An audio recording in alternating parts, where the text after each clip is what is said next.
Hello, everybody. Today's October 6th. To quote Professor Sam Varkin, the stupid and the ignorant constitute the overwhelming mass and majority of people. And perhaps this wouldn't be such a bad situation if not also mentioning the amount of people which constitute this planet. What I mean is studies have shown that increasing numbers of people decrease accountability. Who can be blamed for what? You can drive your big Jeep, hang a cross around it, claim some moral superiority, but regardless, this was the pivotal decade. Need I remind you that this was the decade to reduce emissions? So when things go completely chaotic and haywire by the middle to the end of this decade, from not to mention fiscal policy, we don't live in capitalism, the Fed overextends and keeps driving up interest rates, we got problems.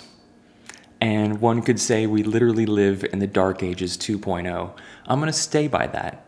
It is one of the most horrible times to be alive. Relationships have been monetized. The natural world has been monetized. There are no safe places anymore. No holistic understanding of nature and how we must live with it. We are detached and uncoupled from each other, knowledge, and the environment. It really is one of the most horrible times to be alive. And I'll stand by that.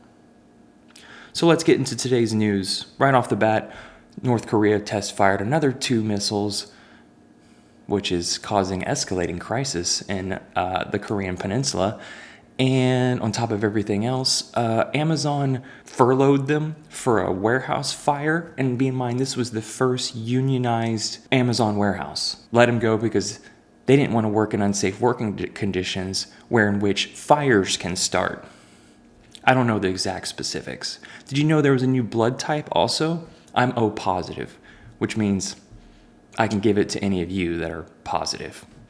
So that might be a plus. I don't know. We can explore blood types in another video. Let's get in today's news, climateandeconomy.com, straight from October 6th. Many of you appreciate this. Today's emphasis is on economy. Yesterday was climate. I skipped it and went to the national park instead. Basically, what you just needed to know was the heat wave in China is persisting. Also, Japan, many other places for October having heat waves is very unusual. So brace yourself for an economic update, which is really quite devastating. What I anticipate, and many others whom I've watched on this subject, is that by middle of next year, the coming months, if you're hungry, you might be more hungry. And if you're tightening your spending habits, you're probably going to be tightening your spending habits more.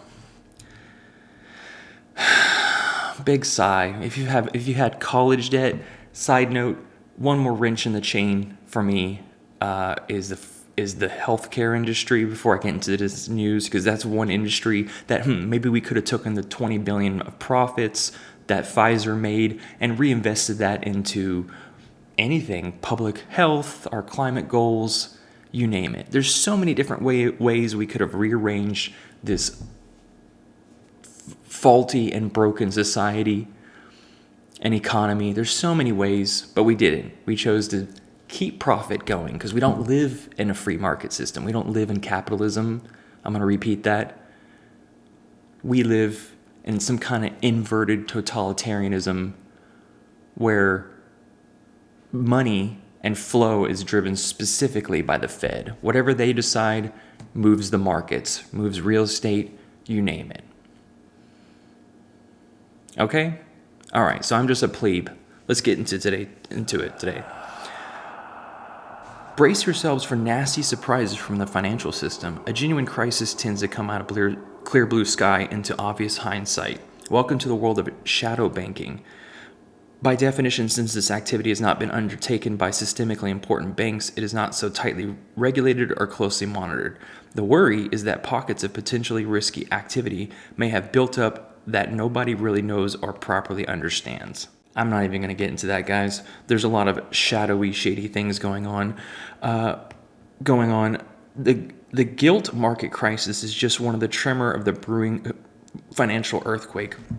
Even for governments, credit is all of a sudden becoming a whole lot more expensive. This change is going to find its expression in all kinds of mini financial crises in the months ahead, many of which we can get at this stage only guess at. The danger is that these random fires eventually erupt into a giant and all-consuming fireball. Yes, indeed, there's so many things that can be extracted from that. Global bond funds see biggest outflows in 2 decades. Governments and companies have borrowed heavily in the past few years, taking advantage of ultra-low interest rates, and now they stare at bigger interest liabilities due to rise in yields. See how this topsy-turvy seesaw keeps working? I've just seen it go all number of ways in my short little existence. Monetary Fund warns funds with illiquid assets pose risk to financial stability. The first global deflation has begun, and it's unclear how painful it will be. We now find ourselves in the midst of the most comprehensive tightening of monetary policy the world has seen. Will it get inflation down? Very likely, but we are also courting the risk of a global recession that at its worst could bring down housing markets, bankrupt businesses, states, and throw hundreds of millions of people worldwide into unemployment and distress. He also gives a quote here. I disagree that this is the worst case scenario the situation describes could become irreversibly self-reinforcing. Indeed. The longest forecast stagflationary debt crisis has begun. The latest distress in financial markets, include bond and credit markets, has reinforced my view that central banks' efforts to bring inflation back down target will cause both economic and a financial crash. The global manufacturing PMI falls into contraction territory for the first time since 2020 lockdowns. Oh, do we remember the 2020 lockdowns? Trade growth to slow sharply in 2023 as global economy faces strong headwinds. The OPEC alliance, our favorite group of people, announced Wednesday that it will cut oil production by 2 million barrels a day, a move that's likely to send gas prices higher again after a year of tumult at the pump. And here, locally in Ohio, we had a plant fire in late September in Toledo, which caused our gas prices to go up 40 cents in a span of just a few weeks. And that's just one plant fire. What happens when they start overheating and we get heat waves nonstop? More on this to come. Nuclear shared energy generation falls to the lowest in 4 decades. Quote, proponents of nuclear say as a low-carbon power source, it could be vital in helping countries meet climate targets, but several plants around the world are coming to an end of their life expectancy, and many new ones faced delays. But we'll keep building oil pipelines. Meanwhile, we'll claim to reduce emissions down to half of 2008 levels. Guys, nothing makes sense. Do we live in the world of cuckoo panty craziness? Yes. U.S. national debt eclipses $31 trillion for the first time. U.S. mortgage rates jumped to a 16-year high of 6.75%, marking the 7th straight weekly increase and spurring the worst slump in home loan applications since the depth of the pandemic. Lots of dreary news, guys. Americans are running out of money, and big companies like Target and Wally World are noticing. It makes recessions more likely. The financial cushion protecting Americans from sky-high inflation is smaller than previously thought. As savings dwindle, the chances of a severe recession mount. Household finances are in a worrying decline. Because you better believe the Fed has access to all of your bank records with Bank of America, Chase, JP Morgan, all the same. Europe's gas crisis set to deepen after winters drain reserves. Been covering this a lot. Energy crisis. An EU cap on gas prices would end the market as we know it, experts warn. As the European Union stares into the abyss of potentially catastrophic energy crisis, policymakers are becoming increasingly frantic about what to do next, what message to give, and what relief to offer households and companies under extreme financial duress. German minister criticizes United States over astronomical natural gas prices.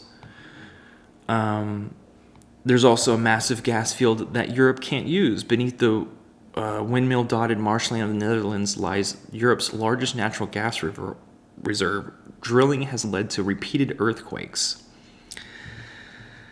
They said if they're going to have to do it, they're going to have to tap it and start building nuclear plants. Oh boy. France's nuclear energy strategy, once its pride and joy, faces big problems this winter. France faces a winter of discontent, energy analysts say, as deep-rooted problems with its nuclear-heavy energy strategy raises serious questions about its preparedness for colder months.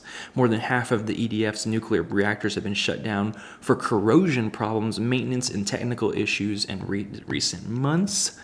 France taps strategic fuel reserves as refinery strike grinds on. You got strikes, can't forget about that. Japan to introduce restrictions on city gas usage.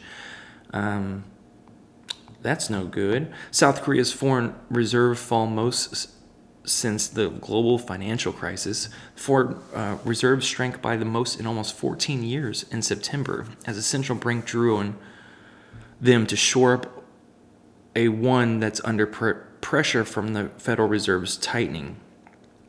The won has been the worst performing worst performing currency in Asia after Japan yen this year. At least 130 people in Bangladesh without power on Tuesday because of widespread blackouts as a result of higher energy prices. This is an ongoing theme. Energy crisis also in Europe. Egypt private sector wheat imports stall due to dollar shortage. Worldwide fertilizer shortage prompts Peru to turn to bird poo-poo. Peru's government has launched the aptly named naval vessel Pelicano to transport the pungent cargo from coastal islands and peninsulas to the mainland, where prices of imported fertilizer have tripled or quadrupled in price. And global progress in reducing extreme poverty grinds to a halt. Oh, but God and Jesus are here to save you. They are the answer. The bank's latest Poverty and Shared Prosperity report provides the first comprehensive look at the global landscape of poverty in the aftermath of the extraordinary series of shocks to the global economy over the past few years. It estimates that the pandemic pushed about 70 million people into extreme poverty in 2020, the largest one-year increase since global poverty monitoring began in 1990. Not a good trend. Meanwhile, in my generation, I've recently conversed with one of my, let's say, high school crushes, and here we are years later, some 12, 14 years after, and this is not an uncommon story, by the way. I've heard of older people still paying off their college debt. She's a nurse, married, has a child, just like almost every woman in my generation by now, and she's still paying off college debt for helping people, you know? It's just sickening, the whole medical industry, college debt, profiteering off the expense and health of the people.